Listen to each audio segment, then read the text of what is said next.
lo que voy a estar compartiendo tiene por título Una iglesia posmoderna, que es como una especie de pregunta retórica. Y ya vamos a ver por qué.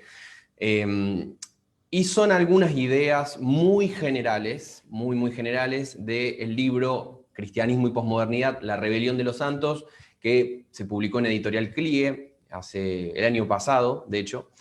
Y bueno, este libro creo que en algún punto recupera muchos de los dilemas generacionales, por así decirlo. El hecho de que nos encontramos siendo creyentes, habitando esta época, y particularmente creyentes de cierta edad también, quizás lo que podríamos llamar jóvenes, que estamos en el dilema entre las tradiciones y las enseñanzas recibidas hacia atrás, y hacia adelante un montón de dilemas de época, un montón de cuestionamientos que son de otros, pero muchas veces son también nuestros. Y lo cierto es que nosotros, no solamente yo, sino muchos otros, no queremos tener que abandonar una cosa para poder quedarnos con la otra. Estamos un poco ante esa situación en la cual muchas veces pareciera que para abrazar el Evangelio tenemos que cerrar nuestra mirada hacia la realidad y dar la espalda al mundo, podríamos decir. En lenguaje teológico diríamos hacer la fuga mundi, o en su defecto abrazar la época que nos toca. Muchas veces es visto como una capitulación del Evangelio y de la llamada de Jesús al seguimiento. Para poder entender un poquito el trasfondo del que estamos hablando, voy a traer a colación la palabra que utilizamos para el título, la que está también en el título del libro, pero que quiero más bien poner como una especie de telón de fondo, y es la palabra posmodernidad. Cuando mencionamos la palabra de la posmodernidad, nos surgen un montón de imágenes, porque lo cierto es que posmodernidad es un concepto teórico utilizado por un estudioso llamado Jean-François Lyotard, que a fines de los 70 utiliza este término para intentar describir una serie de procesos que él estaba viendo a nivel social e histórico. Decimos a fines de los 70, y desde entonces esta es la palabra que quizás se ha vuelto más conocida. Pero hay otras palabras para intentar nombrar la época en la que nosotros estamos. Podemos hablar, por ejemplo, de modernidad líquida, como Zygmunt Bauman. Podemos hablar de segunda modernidad o de modernidad tardía, como por ejemplo habla Lipovetsky. Podemos hablar incluso de otras categorías que no están pensadas desde la lógica de la modernidad. Es decir, la modernidad entendida como un proceso histórico, que ya vamos a explicar, pero entendida como un proceso histórico que está muy ligado a la historia europea, podríamos decir. Otras categorías que intentan expresar algunos sentidos un poco similares no recuperan esta idea de la modernidad, sino más bien hablan, por ejemplo, de la decolonialidad o la poscolonialidad, para intentar dar cuenta como de la forma en la cual estos procesos se experimentan y se sienten de este lado del mundo, podríamos decir, ¿sí? No tanto desde una mirada europea, sino desde lugares del tercer mundo. Hay mucha especulación teórica sobre este tema, y lo cierto es que en la primera página del libro, y es lo mismo que voy a decir ahora, yo dejo en claro que no es mi interés entrar en el debate, porque en los circuitos académicos hay mucho debate. Desde los años 80 en adelante hay muchísimo debate sobre si tenemos que usar este término, conviene usar otro término. Lo cierto es que la experiencia de vivir en esta época, sea que la llamemos de una forma o de otra, es una experiencia que tiene características comunes para nosotros como seres humanos. Por lo tanto, yo no voy a basarme tanto en una teoría de un autor en particular, sino más bien voy a utilizarla como una especie de telón de fondo. Quiero que hasta acá me sigan como una especie de telón de fondo para entender la época en la que estamos. Pero si ustedes quieren estudiar más, bueno, hay muchas ramas a partir de las cuales se podría estudiar este tema, muchos autores, muchas posiciones teóricas, muchas veces enfrentadas entre sí, pero nosotros no nos vamos a meter. Me sirve simplemente mencionar la palabra posmodernidad para hablar de la época en la que estamos y entenderla en respuesta hacia una época anterior, que vamos a entender como una época moderna. La historia funciona un poco a partir de una cuestión de péndulo muchas veces, ¿no? Tenemos un contexto histórico, un contexto social en el cual se dan ciertas situaciones, y las siguientes generaciones normalmente se posicionan ante ese conflicto, ante esa situación, buscando distanciarse. Hay un teórico de la literatura ruso que se llama Mikhail Bakhtin y que dice que cualquier cosa que nosotros digamos siempre está en diálogo con lo que se dijo antes de nosotros. Y a partir de ese diálogo con el pasado y que tiende hacia el futuro, todos nosotros, los seres humanos, vamos siempre buscando entendernos a nosotros mismos, intentando también decidir hacia dónde vamos a seguir, cuál es la mejor manera de actuar, etc. Y para entender la época en la que estamos, necesitamos mirar un poquito al pasado también. A esta época, que se suele llamar, los historiadores suelen nombrar como modernidad, y que en cuanto a modernidad, abarca un periodo que más o menos señamos desde el descubrimiento de América y más o menos hasta mediados, fines del siglo pasado, ¿sí? Como siempre, la historia no es que de pronto alguien dijo, a partir de ahora empezamos la Edad Media, chasqueó los dedos como Thanos y empezó la Edad Media. Eso no sucede así, sino que la historia es un decorrer de procesos muy complejos, pero que de tanto en tanto van dando cuenta de que esos procesos van llevando a un nuevo funcionamiento de las cosas, un nuevo statu quo, podríamos decir. ¿Sí? De pronto, esos procesos que son muchísimos y que muchas veces no están unidos entre sí, de pronto empiezan a conformar una nueva forma de sociedad. Para entender la modernidad tenemos que entender que fue un ideal de progreso, en pocas palabras. La modernidad, que imagínense, la situamos hacia más o menos la época del descubrimiento de América y en adelante, es una época que está como a caballo, por así decirnos, entre el fin de la Edad Media, que duró más o menos unos 1000 años, entre el siglo V y el siglo XV.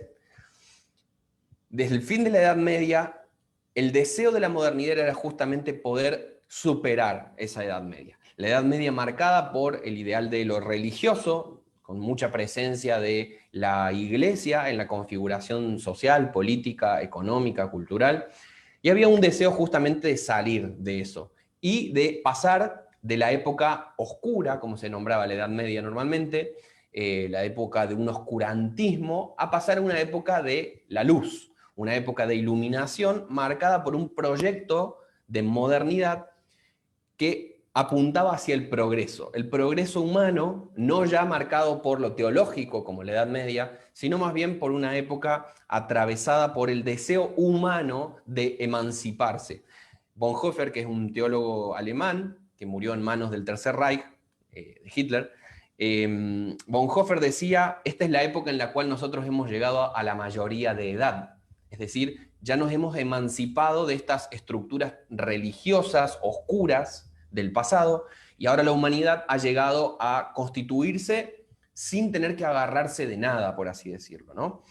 ¿Y cuáles fueron las herramientas mediante las cuales se trabajó este proyecto moderno que apuntaba hacia el progreso? Podría ser mucho más largo y mucho más específico, pero simplemente para tirar una línea voy a decir, en primer lugar, la libertad para pensar, en segundo lugar, la libertad para elegir, en tercer lugar, la libertad para hacer, y en cuarto lugar, la libertad para ser. Pensar, elegir, hacer y ser. ¿A qué me refiero con esto? El proyecto modernizador del progreso de la modernidad abrazó en primer lugar este ideal de la libertad para pensar, en oposición a una época anterior marcada por la tutela de la Iglesia sobre cuál era la forma en la que había que pensar, y pensemos si no en un ejemplo claro como fue el juicio a Galileo. A Galileo se lo juzga, él tiene datos, tenía pruebas acerca de muchas cosas, pero le dijeron, estás equivocado, y nosotros decimos que estás equivocado, fin de la discusión. Ante esa situación de la Edad Media, la Edad Moderna viene para decir, nosotros traemos un nuevo ideal, que es el ideal de la razón, el ideal de la ilustración, del iluminismo, el ideal del método científico. Esto significa que ya no tiene que estar la mente cautiva a ciertas ideas bajadas desde las estructuras de poder religioso, sino que cada persona, mediante una serie de procesos que asociamos con el método científico, puede llegar a una verdad que no depende de quién la diga, ¿sí? Una verdad de tipo objetivo, podríamos decir. Una verdad que expresa algo universal y no ya bajo la tutela de la religión, sino bajo la tutela de la razón. La razón se vuelve en la nueva legitimadora. Si la gente antes decía, esto es verdad porque Dios lo dice, la modernidad viene a decir, esto es verdad porque la razón lo comprueba. En segundo lugar, hablamos de la libertad para elegir. Y esto tiene que ver con un ideal que se fue forjando durante la modernidad, que es el de la democracia y el de la república. Ante un funcionamiento medieval anterior, en el cual se pasaba la autoridad de padres a hijos, de reyes a príncipes, y así eternamente, y por derecho divino, como se decía que gobernaban los reyes, en la modernidad, por el contrario, se llega a un nuevo estado de funcionamiento político que tiene que ver con la capacidad cívica, colectiva, de poder elegir a sus propios gobernantes. O mediante, bueno, no un poder directo, podríamos decir, sino más bien mediante representantes. Los representantes justamente están ahí para llevar adelante el voto popular de lo que el pueblo quiere practicar. ¿Sí? En algún punto, la libertad para elegir dice que, a diferencia de un tiempo anterior, en esta época lo que vale es la decisión colectiva, la decisión de la sociedad como un todo. En tercer lugar, menciono el concepto de la libertad para hacer. Y acá tenemos que entender cómo funcionaba un poco la economía. Hablamos recién de la política, antes hablamos de la libertad de pensamiento y la religión, y ahora vamos a hablar un poco de la economía. La economía durante la Edad Media estaba marcada, seguramente que lo habrán estudiado en algún momento de su vida, por esta idea del feudalismo, por esta idea en la cual había señores y vasallos.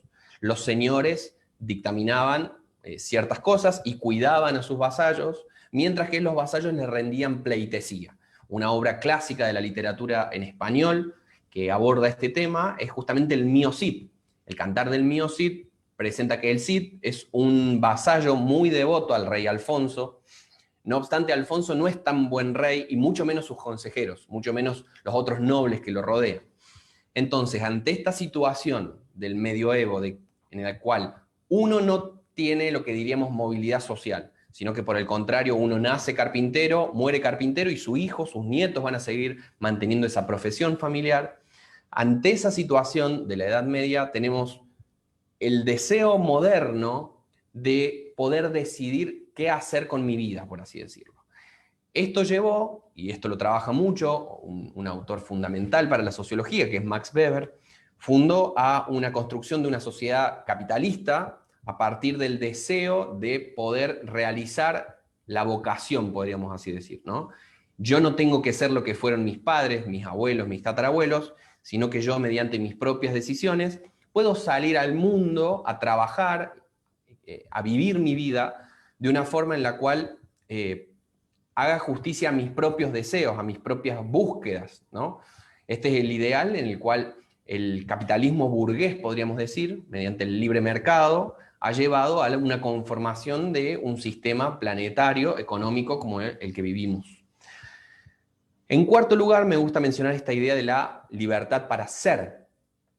Si durante el medioevo el ser humano estaba configurado en tanto y en cuanto imagen divina, o más bien lo que la iglesia decía sobre lo que decía Dios, o sobre lo que dicen las escrituras, o sobre la enseñanza de los primeros cristianos, durante el fin de la Edad Media empiezan a suceder una serie de movimientos que ponen en crisis esa imagen del ser humano.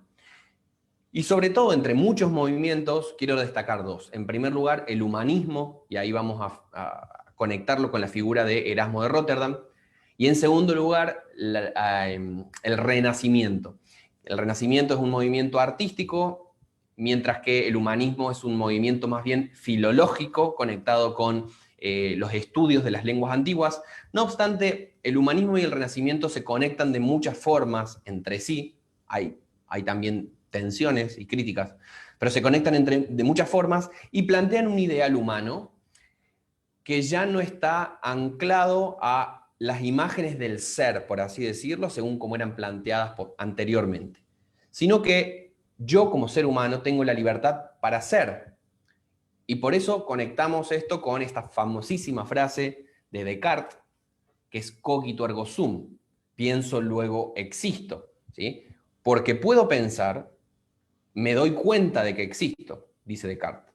Y además de esto, mediante el pensamiento, mediante mi propia libertad, mediante mi propia autonomía como sujeto, yo me voy formando de tal manera que sea la forma en la que yo quiera, por así decirlo. Yo no tengo que ser como dicen que soy, sino que yo puedo ir decidiendo. Esta utopía de la modernidad, esos grandes ideales del ser, del pensar, del elegir, del hacer, nos prometieron mucho, para decirlo en pocas palabras. Pusieron una vara acerca de qué tiene que ser la humanidad, para qué estamos, cuál es el sentido del ser humano. Pusieron una vara muy alta, pero lo cierto es que ese gran ideal, esa gran utopía de la modernidad, nos decepcionó fuertemente. Hacia el final del siglo XIX, quizás encontramos el punto más alto de este deseo de emancipación de todo lo religioso, y una figura importante ahí es Augusto Comte, el padre del positivismo. Hay un deseo de dejar atrás todo lo relacionado con la religión y vivir bajo una secularidad absoluta marcada por la democracia, la razón, el capitalismo, el humanismo. Todos estos elementos configuraban el mundo, pero lo que no sabían a fines del siglo XIX y principios del XX es que dos guerras mundiales y la bomba atómica y los campos de concentración iban a poner bastante en crisis esa idea de que mediante la ciencia, mediante la razón, mediante la democracia, realmente el ser humano iba a poder superarse a sí mismo. A ver, pensemos, Hitler llega democráticamente al poder. Pensemos en los horrores que ha traído un sistema capitalista en muchos lugares del mundo. Pensemos en lo que esta forma de consumo le ha hecho al planeta.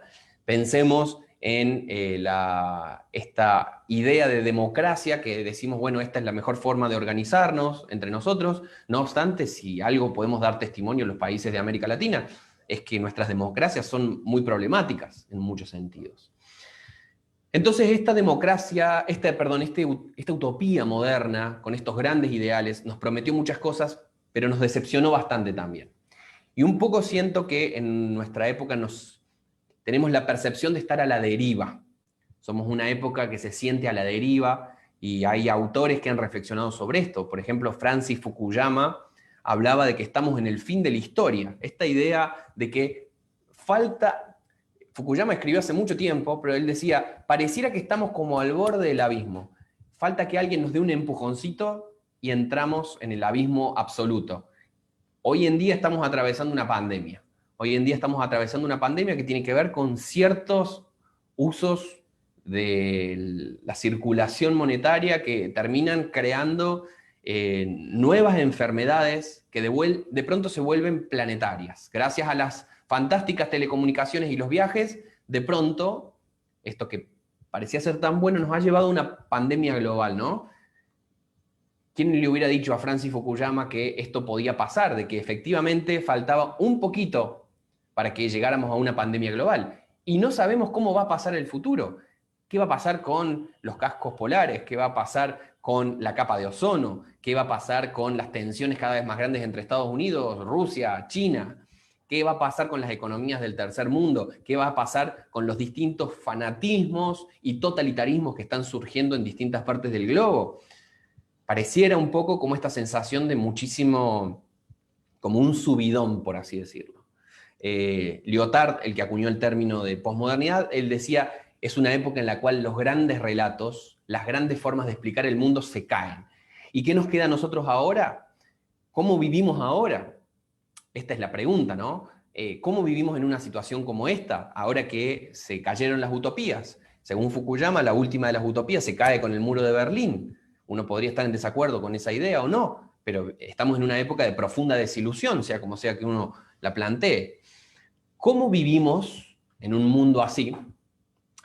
Y esta no es simplemente una exposición sobre la posmodernidad. Si ustedes quieren después como conocer un poquito más, además de poder leer el libro, yo tengo un canal de YouTube también, y en el canal de YouTube hay específicamente uno de mis videos que se llama Posmodernidad para principiantes, donde ahí me meto en más detalles y trabajo un poquito más en este punto.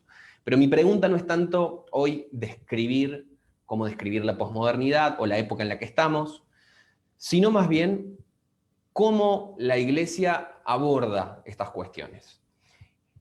Y tengo la impresión de que ante estos conflictos de época y esta desilusión de los grandes relatos, la Iglesia suele tomar tres grandes posturas.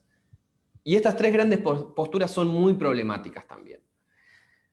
La primera de las posturas es la retirada, la segunda es la trinchera y la tercera es la rendición.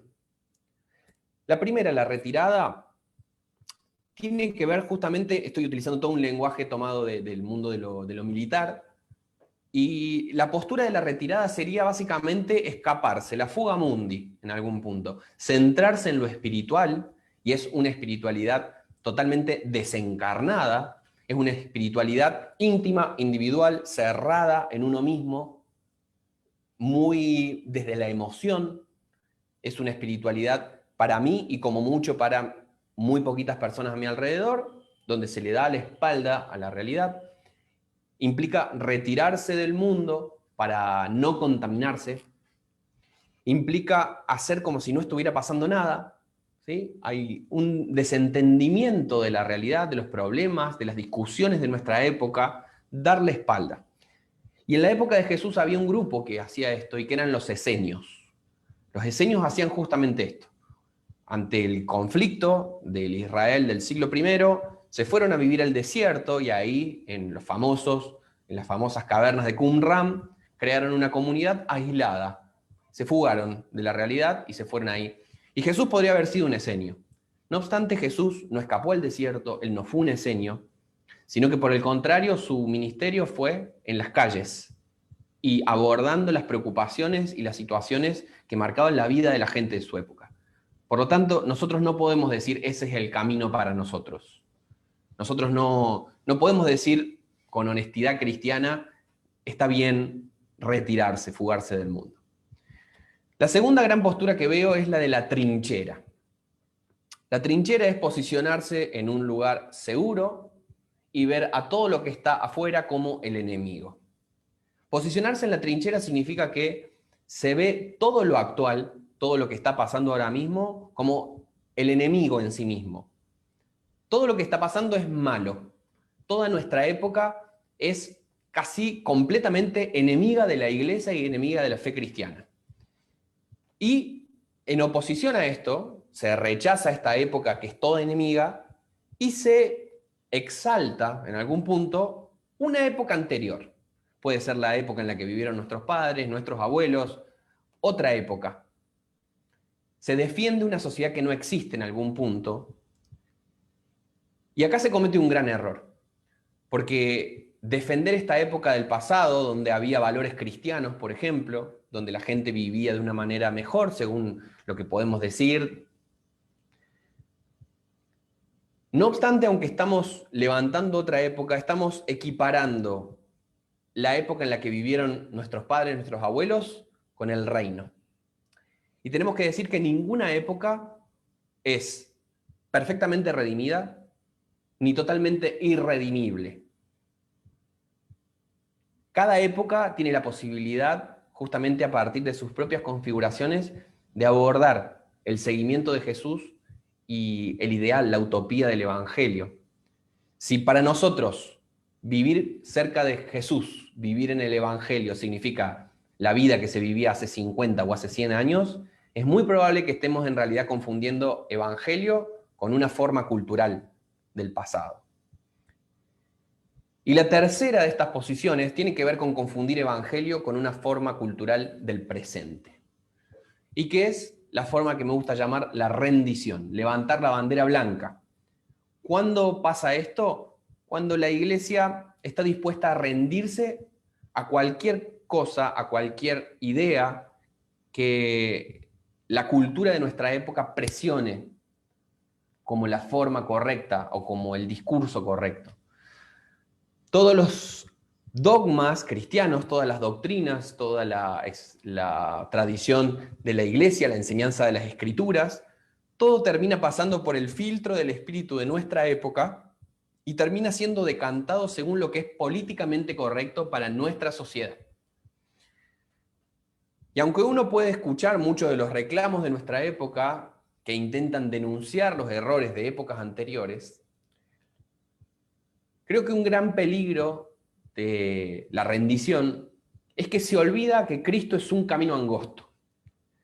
Según los evangelios, Jesús y el reino es la perla de gran precio, por lo cual vale la pena perderlo todo, incluso el propio prestigio, con tal de ganarlo. Hegel dijo en su momento que cada uno es sin más hijo de su tiempo, y Kierkegaard también dijo que un individuo, una persona, aunque sea muy excepcional, nunca va a dejar de ser hijo de su época, hijo de Dios, de su nación, de su familia, de sus afectos. Y solamente a partir de ese contexto en el que cada uno de nosotros se encuentra, recién a partir de ahí vamos a poder ser dueños de nuestra verdad, dice Kierkegaard. Si intentamos ser dueños de la verdad o llegar a la verdad sin situarla en la situación en la que nosotros estamos, eso es una fantasía. Para nosotros como cristianos sería mucho más fácil si Dios no se hubiera encarnado. Si Jesús no se hubiera hecho carne, nosotros podríamos decir tranquilamente que nuestra fe empieza y termina en una serie de principios racionales, doctrinales, dogmáticos, y que se acaba en eso. Uno sigue repitiendo esas cosas y listo, uno está en la verdad. No obstante, la encarnación hace las cosas más difíciles para nosotros. Y la encarnación es un fenómeno realmente muy extraño. Es la intrusión divina en el tiempo. Es la forma en la cual Dios como dice Filipenses, Dios se despojó de sí mismo y se hizo como uno de nosotros. A partir del ejemplo de Jesús, nosotros no llegamos a una negación del tiempo presente, sino justamente a una búsqueda o a un mensaje de posibilidad de redención del tiempo presente. La fe cristiana no se agota ni en el presente, ni en el futuro, ni en el pasado. Los teólogos suelen hablar de esto a partir de la tensión que existe entre el ya y el todavía no, o el ahora y el todavía no. Esto significa que nuestra vida cristiana está tensionada constantemente entre la lealtad a Jesucristo, a las palabras, al mensaje, al ejemplo, a la muerte y resurrección de Jesús, pero también la tensión que existe con los desafíos culturales de nuestra época. Y nosotros no podemos descartar uno de estos elementos y decir, listo, yo me quedo con Jesús y me olvido de la época. Porque lo cierto es que la encarnación de Cristo mostró hasta qué punto Dios ama tanto al mundo, como dice Juan.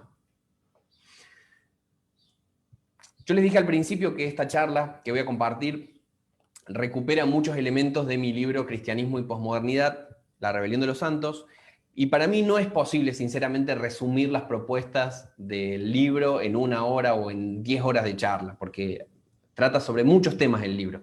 El libro se mete en las cuestiones más de los conflictos bien de época, se mete con algunas cuestiones específicas de la iglesia, como la cuestión de las tradiciones, las modas que hay en la iglesia, la cuestión de la autoridad, el lugar de la mujer, el culto, la reflexión sobre la lectura de la Biblia, cómo entendemos la salvación, muchos elementos. No me resulta posible poder resumir esos elementos en poquito tiempo. Para los que estén interesados en conocer algunas otras propuestas sobre esta, de vuelta a mi canal de YouTube hay un video podcast que se llama La Rebelión de los Santos.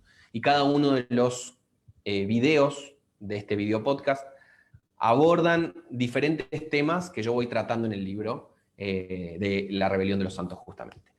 Lo que sí voy a poder decir es que de una forma muy rápida y muy sencilla, quisiera poder presentar algunas oportunidades y algunos riesgos que yo encuentro en 2 grandes valores de nuestra época posmoderna, o la época en la que estamos viviendo.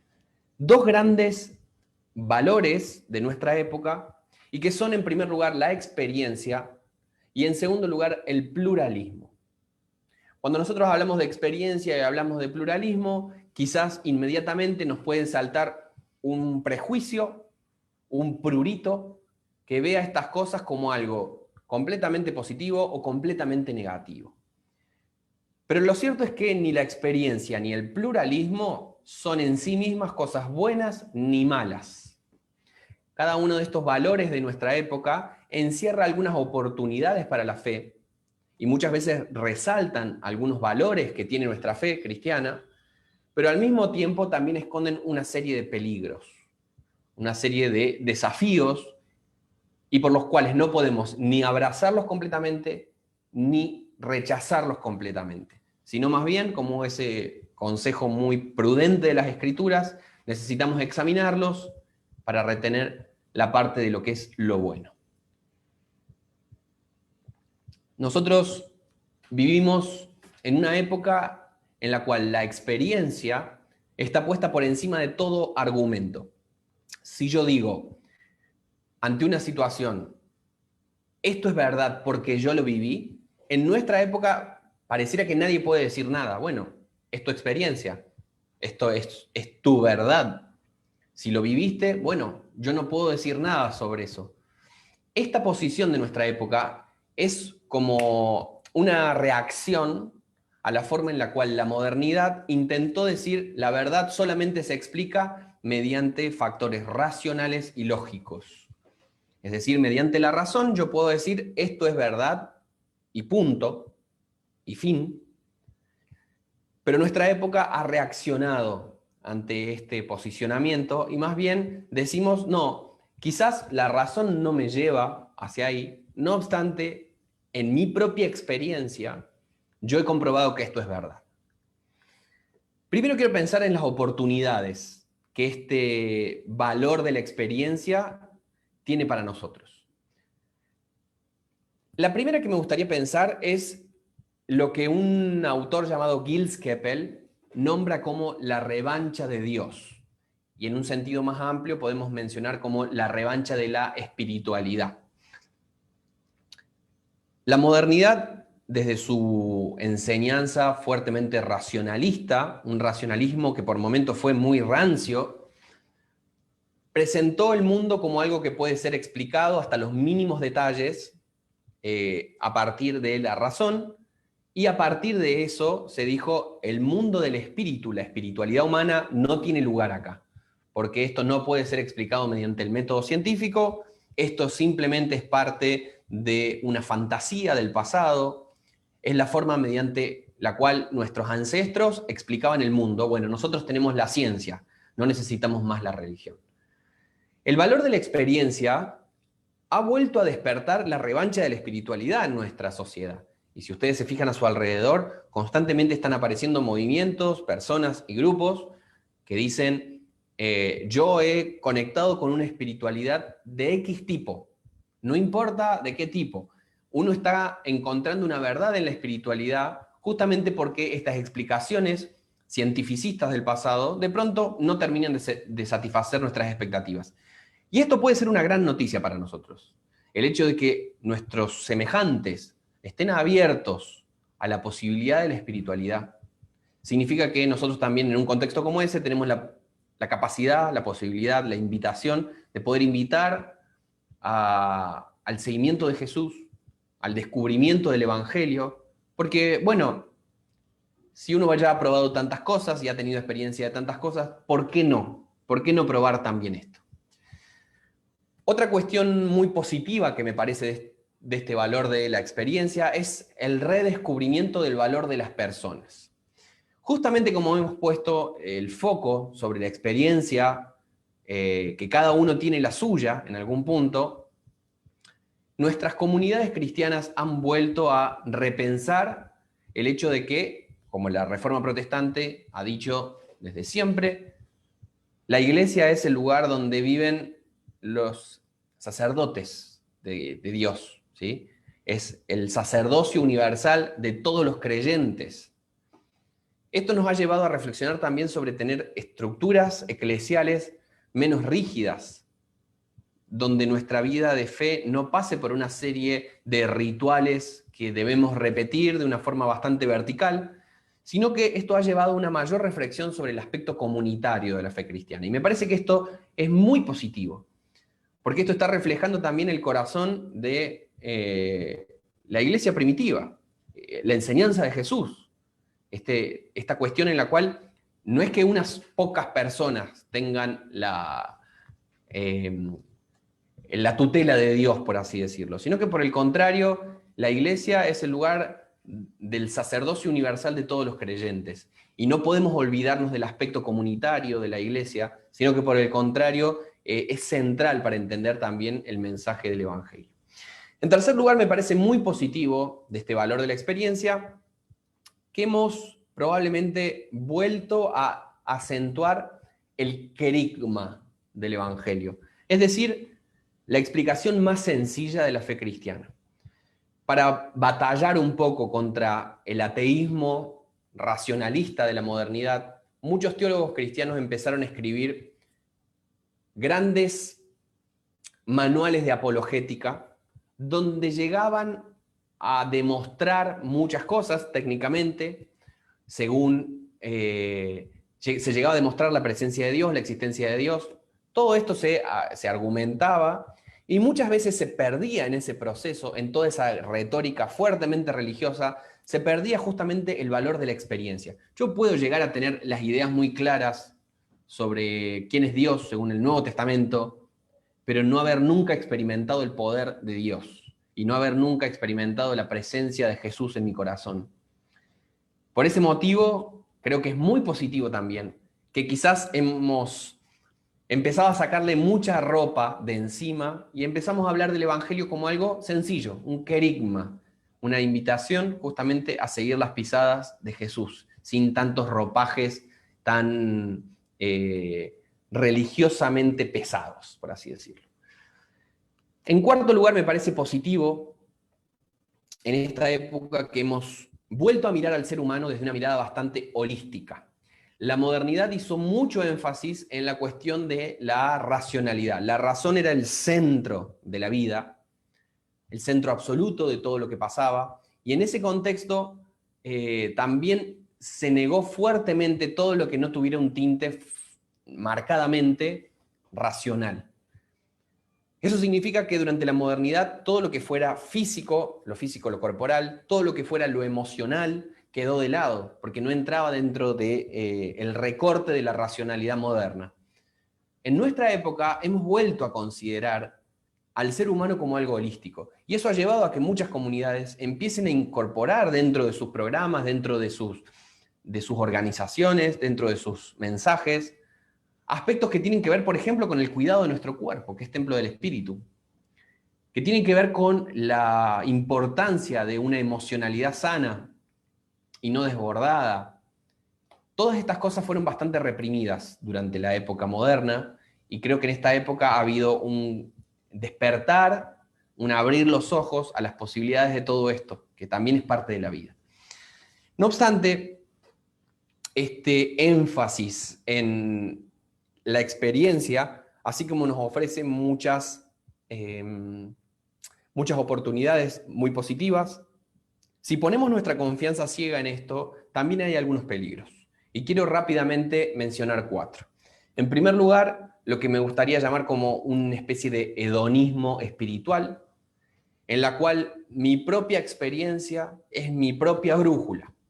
Yo no, como se suele decir a veces, no acomodo mi vida a Dios, sino acomodo a Dios en mi vida. ¿Sí? Yo soy mi propia brújula moral, espiritual, y en ese sentido mi hedonismo espiritual me va a llevar muchas veces a buscar mi propio camino, lo cual entra muy en contradicción con el sentido de las Escrituras. Esto también muchas veces nos lleva a confundir emoción con espiritualidad. Esto ha sido un gran problema en muchas comunidades donde pareciera que hay un mover de Dios donde empiezan a haber algunos fenómenos sensoriales. Y esto también es problemático para el sentido del Evangelio, porque terminamos confundiendo estos aspectos, ¿sí? Como mi experiencia es mi propia brújula, Donde estoy sintiendo emociones significa que Dios está validando eso que está pasando. Y eso ha llevado a muchos de los grandes problemas de la iglesia actualmente. En tercer lugar, creo que otro gran peligro que tiene este énfasis en la experiencia es vivir una especie de cristianismo a la carta, mediante la cual creemos un evangelio según nuestras propias experiencias, lo cual nos lleva también a construir algunos nuevos dogmas. Es decir, yo vivo esto, yo pienso esto, yo creo esto, y como lo creo, de pronto esto ya queda completamente subsumido a la fe. Esto es parte de la fe cristiana porque yo lo viví. Y de pronto se convierte en un dogma que yo también predico y enseño a otros. Y un cuarto peligro que veo de este énfasis en la experiencia es que en el fondo no estamos haciendo otra cosa que replicar la sociedad de consumo. Lo que una sociedad encuentra en el shopping, nosotros lo encontramos en el culto o en Dios. El culto es una góndola donde vamos y sacamos, y Dios es una especie de supermercado que está ahí simplemente para cubrir nuestros deseos, nuestras necesidades. Ante una situación como esta, nosotros tenemos que decir, con toda honestidad cristiana, que ese no es el sentido del Evangelio y que replicar la sociedad de consumo probablemente haga que nuestro mensaje sea más accesible o más agradable a muchos oídos, pero en el proceso estamos perdiéndonos algo central acerca del mensaje de Jesús. Hablé entonces de los peligros y de las oportunidades de la experiencia, y un poco más rápido, porque así no nos demoramos mucho tiempo más, estamos por cumplir la hora. Quiero hablar un poquito acerca de la idea del pluralismo o la pluralidad. Estamos en una época que rechaza la idea de que hay una sola verdad y donde se defiende a capa y espada el diálogo. Esto acá en algún punto está reaccionando y respondiendo a la idea moderna mediante la cual hay una sola verdad, una verdad que es única, perfecta, objetiva y entendible por la razón. Ante una situación como esta, nuestra época ha buscado el otro lado del péndulo y decimos, no hay verdad, todo es subjetivo, lo único que hay es un montón de pequeñas historias, así que bueno, tenemos que apuntar a la pluralidad y al pluralismo porque nadie tiene la verdad. ¿Qué oportunidades valiosas encuentro yo en esta situación? Y seguramente a ustedes se les pueden ocurrir otras. En esta situación yo encuentro como muy positivo el hecho de que pensemos en iglesias plurales también. Porque lo cierto es que el Nuevo Testamento una y otra vez enfatiza que la iglesia está marcada por la diversidad de los carismas y por la multiforme gracia de Dios. Es decir, aunque sea más fácil decir, esta persona, el pastor, el líder, tiene la voz absoluta y autorizada de Dios, en el Nuevo Testamento no encontramos esto. Jesús dice muy fuertemente, entre ustedes no hay padres, entre ustedes no hay maestros porque tienen solamente un padre y tienen un maestro. Y entre ustedes son hermanos, hermanas. ¿Sí? Poder recuperar esta verdad también nos hace tener iglesias más participativas. En segundo lugar, veo muy positivo que esta riqueza que ofrece la pluralidad apunta un poco al encuentro de tradiciones diferentes dentro del cuerpo de Cristo.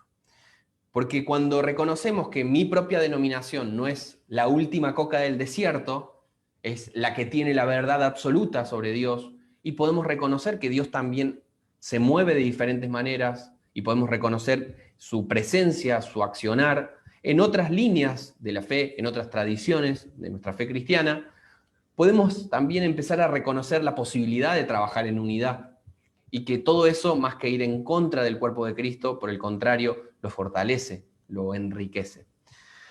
Algo muy positivo también, creo yo, que es el florecimiento de las liturgias y las experiencias comunitarias de la fe.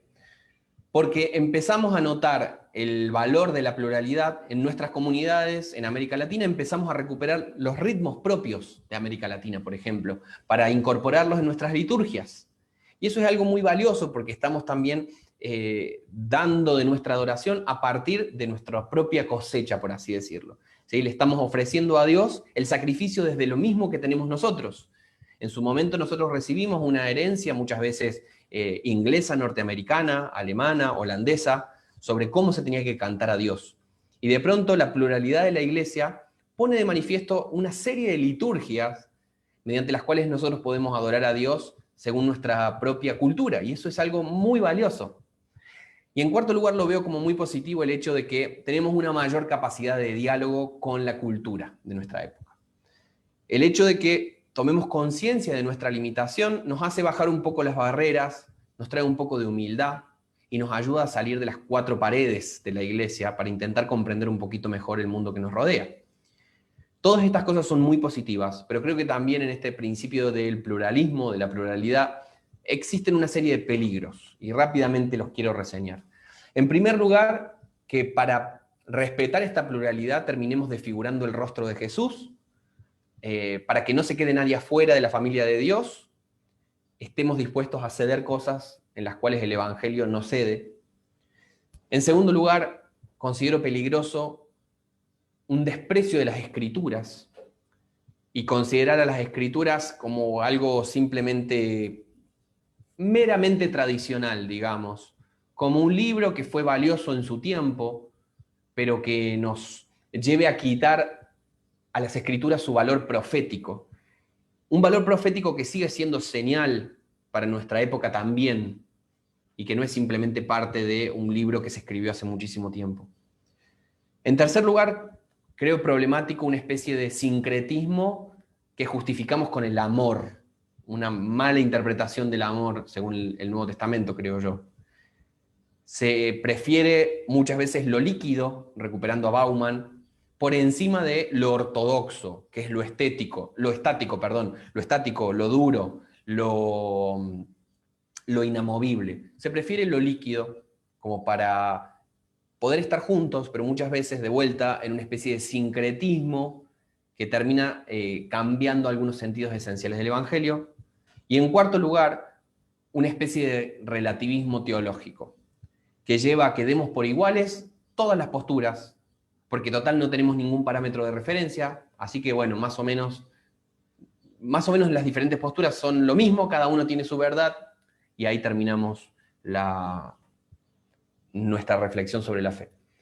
Llegar a estos puntos creo que puede ser muy peligroso y necesitamos ciertamente la sabiduría y el detenimiento como para poder evaluar todos estos elementos y reencontrar o recuperar de cada uno de estos puntos aquello que tenga que ver con el testimonio de las Escrituras, pero un testimonio de las Escrituras que sea coherente, que sea relevante con la época en la que nosotros estamos, que pueda hablar proféticamente a nuestro tiempo y al mismo tiempo que las personas a nuestro alrededor puedan decir, acá hay una alternativa.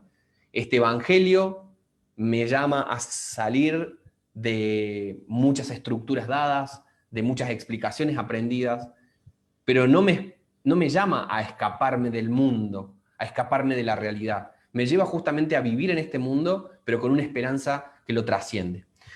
De todos estos puntos y de muchísimas otras cosas hablo en el libro Cristianismo y Posmodernidad, La Rebelión de los Santos. Los animo a que los puedan buscar. Creo que tienen muchos debates que son muy generacionales. También sobre estos puntos he estado publicando muchos videos. Me pueden seguir en mi canal de YouTube también. Si entran a mi página web, que es lucasmagnin.com, pueden descargar un capítulo gratis del libro y algunos otros textos que yo también he escrito. Estoy también en las redes sociales, en Instagram, en Facebook, en Twitter, etc. Realmente espero que a partir de todas estas cosas que hemos hablado y que ciertamente no agotan todo lo que se puede decir sobre esto, más bien quieren ser un puntapié para que después cada uno de ustedes pueda tener esos debates también al interior de la comunidad, y le pido al Señor que nos traiga de su guía, de su luz, para que podamos ser un poco la iglesia que estos tiempos necesitan. Gracias, licenciado Lucas. De verdad que es una bendición haber podido tener esta exposición de tu parte.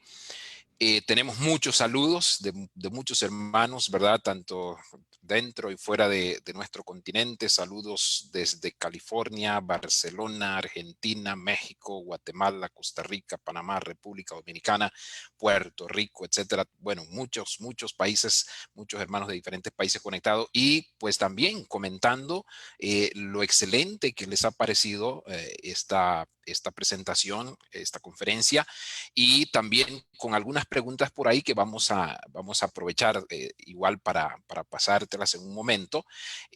Por ahí preguntaban incluso, pero ya lo mencionaste con respecto a cómo conseguir el libro. Y por ahí, por parte del seminario, se puso, ¿verdad?, el enlace para buscarlo en internet. Y te mencionaba, hermano Lucas, antes de iniciar la transmisión, de que pues yo estuve aprovechando para ver un poquito de lo que hay como a manera de introducción ahí en internet, y me parece excelente que de verdad podamos adquirirlo. Y vi los capítulos que mencionas ahí, ¿verdad?, en tu libro, y definitivamente sé que son temas que, por supuesto, nos van a ayudar mucho a, a seguir ampliando más con relación a todo lo que nos has compartido. Pero me parece muy excelente lo que nos compartes, y precisamente una de las preguntas que quiero pasarla para que nos comentes un poco, tiene que ver con algo que comentaba el hermano Urias Eteo. Dice, ¿cuál debe ser la estrategia correcta en este siglo XXI? Y yo sé que de alguna manera nos planteaste, ¿verdad?, algunas opciones o algunas formas de cómo nosotros como iglesia debemos hacer frente a esto, pero me gustaría si tienes algún comentario más, hermano Lucas, al respecto a esto. ¿Cuál debe ser la estrategia correcta en este siglo XXI? Creo que hablar de estrategias siempre tiene que recordar, de vuelta, recuperando el lenguaje militar, que uno busca una estrategia de batalla según el campo que tiene, donde se va a dar la batalla, ¿no? Y que con el mismo ejército, pero en un campo diferente, uno podría tener otro acercamiento, otra estrategia. Creo que pensar en dar una estrategia para abordar las situaciones actuales, en lo concreto diría, debería conocer quizás muy bien a este hermano, a la situación en la que está, pero mucho más que eso, puedo decir, me trae muchísima esperanza las palabras que dice Jesús, cuando dice, ustedes los van a llevar a los tribunales y los van a echar de las sinagogas, y dice, cuando estén en ese lugar, no se preocupen porque el Espíritu les va a dar lo que ustedes tienen que decir. A mí me trae muchísima esperanza eso porque sinceramente, en lo personal, yo me siento muy limitado, me siento muy pequeño ante los enormes desafíos en los que vivimos. Y siento que no hay nada en mí de tan notable como para poder tener una respuesta. Pero esta promesa de Jesús, de que en los contextos en los que estamos, ante los desafíos que tenemos, la estrategia concreta va a venir bajo la guía del Espíritu. Lo que sí podría decir es poder recuperar justamente la tensión de la que hablé hace un ratito, ¿no? La tensión entre la fidelidad y la lealtad al mensaje de Jesús, como el eje, uno de los ejes fundamentales de la vida cristiana, y en segundo lugar, el llamado a ser sal, ser luz, ser una ciudad que está encima de la montaña, como dicen los evangelios, y que justamente se presente ante esta época como una alternativa. Yo estuve sacando recientemente una serie de videos que se llaman Triunfo y Vergüenza del Cristianismo en el Poder, donde abordo justamente este tema, la cuestión de qué estrategia nos vamos a dar ante específicamente un punto, y que tiene que ver con el diálogo de la fe cristiana con los poderes temporales, las cuestiones políticas en las sociedades postcristianas en las que estamos. Bueno, ese es uno de los tantos campos de batalla. Campos de batalla hay infinitos. Y quiero decir batalla no en un sentido de que tenemos que salir a despellejar a gente, ¿sí? Es una figura retórica. Nuestro deseo no tiene que ser despellejar gente, sino justamente seguir el ejemplo de Jesús. Como dice también Pablo, tengan ustedes el mismo sentir que tuvo Cristo, que no tuvo en cuenta su propio prestigio, que no tuvo en cuenta su propia comodidad, sino que por el contrario se entregó. Creo que esas son algunas coordenadas que no podemos perder de vista. No obstante, la respuesta concreta nadie más la puede dar por ese hermano, por esa hermana, por mí, por vos. esa es una respuesta en la cual necesitamos la iluminación del Espíritu y mucha humildad cristiana también para poder ver nuestra propia vida y ver nuestro contexto, nuestra realidad a la luz de la esperanza de Jesús. Muy bien, gracias, hermano Lucas. Desde Ecuador tenemos también acá saludos y agradecimiento porque están comentando muy edificante y gracias desde Ecuador. Yo estaba analizando mientras hacías la presentación sobre precisamente un comentario que estaba escuchando de parte de un grupo de chicos, son jóvenes que pues asisten a alguna iglesia. Y hay una gran preocupación con respecto a todas estas corrientes que se dan hoy día, ¿verdad? Con la posmodernidad, de tal manera que uno descubre algo y es el peligro en que de pronto pueden incurrir si su fe no está arraigada, en que de pronto comienzan como a perder su identidad como cristianos y hasta lo manifiestan, ¿no? Comienzan a tener ciertas dudas sobre algunas cosas y me llama la atención porque has enfocado muy firmemente el aspecto de que necesitamos volver a la persona de Cristo, a tomar en cuenta, ¿verdad? Esta parte de cómo Jesús, cómo Dios en la persona de Cristo se encarnó para, pues, hacer frente a toda la realidad de este mundo y darnos ese ejemplo, darnos ese modelo. Ahora, pensando en todo esto, podríamos decir, hermano Lucas, que sería como muy importante que siempre estemos, ¿verdad?, acudiendo o releyendo la escritura, sobre todo en el Nuevo Testamento, el libro de Lucas, Juan, que hablan mucho acerca de esa parte humana de Cristo, ¿verdad?, de cómo vino a modelarnos muchas cosas, porque esto es lo que incluso algunos han dicho, ¿verdad? Necesitamos enfocarnos en eso, en la persona de Jesús y darnos cuenta de cómo Él nos modeló todo esto. Entonces, no sé si tal vez tienes algún comentario al respecto o si incluso puedes de pronto mencionarnos algunos otros textos o pasajes de las escrituras que nos pueden ayudar a afrontar, ¿no?, esta realidad en la que hoy día estamos viviendo. Bueno, la pregunta de por qué los jóvenes se van de la iglesia, esa es una pregunta sempiterna, es una pregunta que uno ha escuchado 1.000.000 de veces. ¿Por qué los jóvenes se van de la iglesia? Y muy fácil uno puede decir, bueno, los jóvenes se van de la iglesia porque son rebeldes, porque no entienden nada, porque no aman a Cristo. Y puede ser que en algunas ocasiones eso tenga algo de verdad.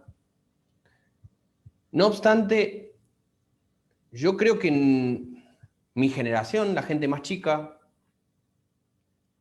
ha recibido muchas veces enseñanzas cristianas o que se enseñaban como verdades cristianas que tenían más que ver con una bajada de línea de una generación, de una cultura, más que una enseñanza bíblica al respecto y más que una enseñanza cristiana al respecto.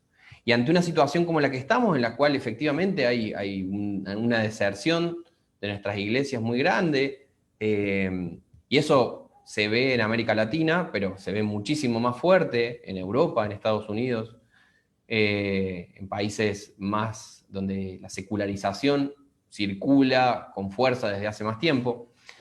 Creo que tiene que haber un esfuerzo conjunto, ¿sí? Tiene que haber un esfuerzo conjunto en el cual los jóvenes estamos en la situación en la cual seguramente tengamos que tener paciencia sobre muchas cosas. No obstante, también creo que esto es una llamada de atención a muchas cosas que se han enseñado en la iglesia y que se han enseñado, como testamento, ¿no?, verdades de hombres. Se han enseñado verdades de hombres como si fueran la palabra de Dios. Eso me parece muy fuerte, porque muchas veces muchos jóvenes se van de las iglesias y muchas veces yo mismo me he querido ir una y otra vez, pero no porque rechace a Jesús. Hay un libro de Dan Kimball que dice, que se llama algo así como Jesús sí y la iglesia no, algo así, ¿no? Muchas veces no es porque hay un rechazo de Jesús, del Evangelio, sino porque se ve lo problemático que es en muchas comunidades tener que buscar un seguimiento de Jesús en espacios donde se están enseñando cosas que quizás vienen de aprendizajes más culturales que otra cosa.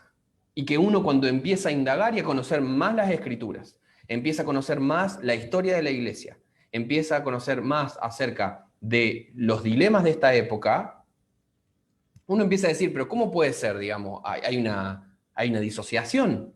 Si técnicamente esto es lo que nos plantean las escrituras, ¿cómo puede ser que pase tal cosa, que se esté enseñando tal cosa, que se me pida que yo obedezca tal cosa? Creo que esto tiene que ser una llamada de atención para que nuestras enseñanzas sean fuertemente ancladas en la revelación de la Biblia, en la revelación de las Escrituras y sobre todas las cosas en la autorrevelación de Dios en la persona de Jesucristo. Que ese sea el punto central al que vuelven todas las cosas, que podamos utilizar los elementos de la crítica literaria, que podamos utilizar los elementos de una buena exégesis como para enseñar, porque si no tenemos muchas veces comunidades en las cuales se enseñan un montón de cosas, pero que no superan quizás los elementos más básicos de una exégesis sencilla. Se enseñan muchas cosas, pero uno se pregunta, ¿dónde está realmente el mensaje del Nuevo Testamento ahí? ¿Dónde está el mensaje de Jesús ahí? Creo que esto nos tiene que servir para reevaluar, y muchas veces yo quiero que se produzcan estos procesos de transformación y deseo con todo mi corazón que se produzcan esos procesos de transformación, pero para los que se sientan parte de las nuevas generaciones, los que están ahí mirando, escuchando, yo pienso, por ejemplo, en Martín Lutero. Martín Lutero como alguien que se sintió un poco tironeado por lo mismo, ¿no? Me están enseñando y me están pidiendo que obedezca cosas que yo no lo veo reflejado en la lectura más básica de la palabra de Dios, en el ejemplo de Jesús, en la enseñanza más fundamental de la iglesia. Entonces, ¿me están pidiendo que yo obedezca algo que en realidad va en contra del Evangelio? ¿Me están pidiendo que yo me someta porque soy joven a algo que en realidad está en tensión con el Evangelio?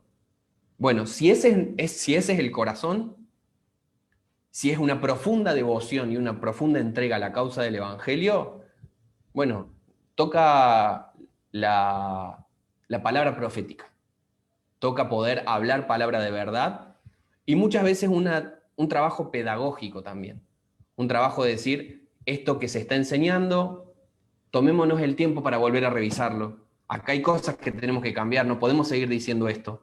Muchas veces es un trabajo pedagógico que es lento y que muchas veces es bastante ingrato también, pero es parte de mostrar el amor por el cuerpo de Cristo, creo yo.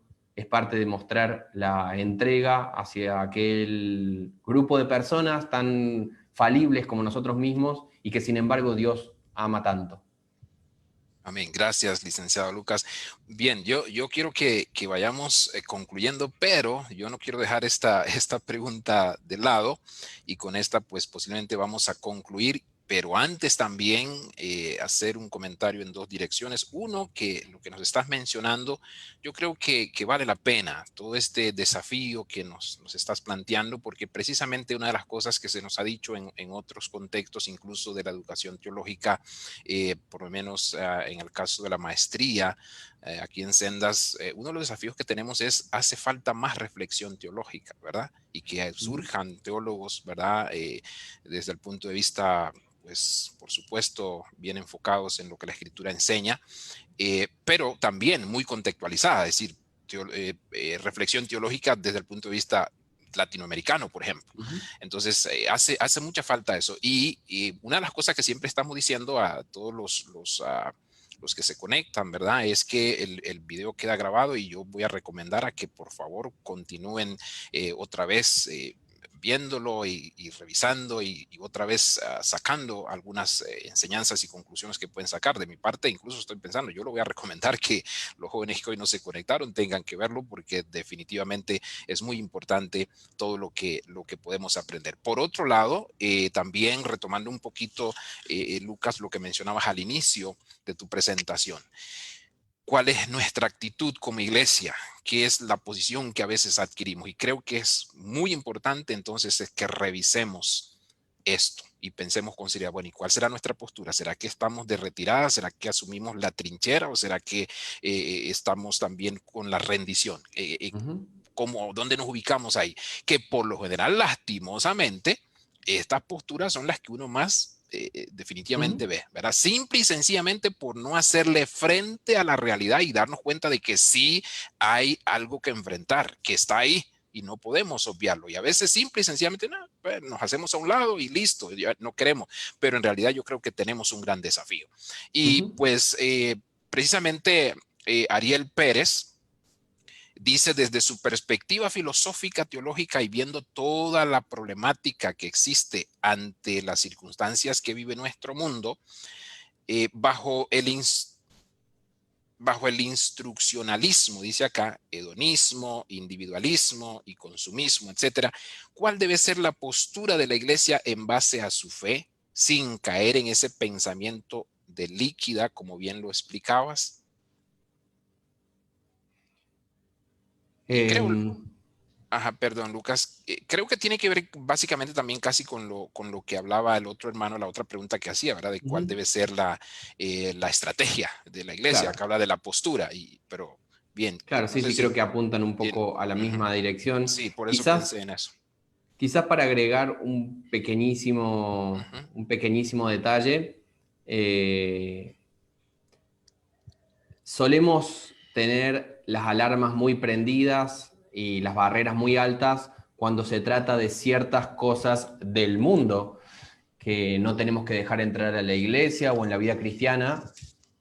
No obstante, somos muy, somos muy permisivos con el nepotismo, somos muy permisivos con un hedonismo bien cristiano, somos muy permisivos con un individualismo tildado de cierta espiritualidad, somos muy permisivos con un consumismo puesto en terminología evangélica. No lo hacemos para ganar plata, lo hacemos porque Dios me prospera. Bueno, utilizamos un montón de cuestiones retóricas como esas, pero somos muy permisivos.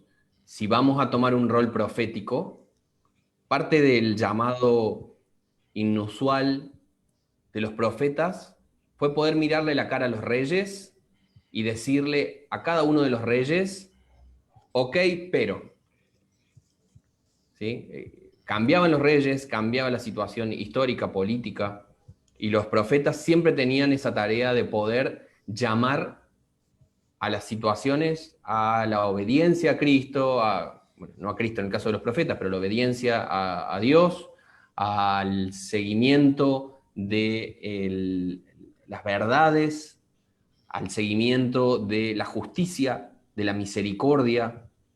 Y en ese sentido no es que un profeta que se casa con el rey dejó de ser profeta. Y nosotros somos muy proféticos sobre algunos reyes, pero hacemos muy la vista gorda sobre otros. Entonces, creo que uno de los llamados es a ser un poquito más coherentes sobre a dónde vamos a terminar poniendo o señalando estos aspectos que nosotros vemos en una dirección o en la otra y poder reconocer en medio de todo ello que sí hay una palabra profética que nosotros podemos anunciar, que nosotros podemos señalar, pero que no nos termine jugando una mala pasada, por así decirlo, que termine siendo como una profecía en una sola dirección. Veo mucho últimamente de eso, que según la afiliación partidaria, ideológica, uno termina siendo profeta, pero en una sola dirección. Y el llamado de los profetas es terrible. No obstante, es parte de la convocatoria que también tenemos como iglesia.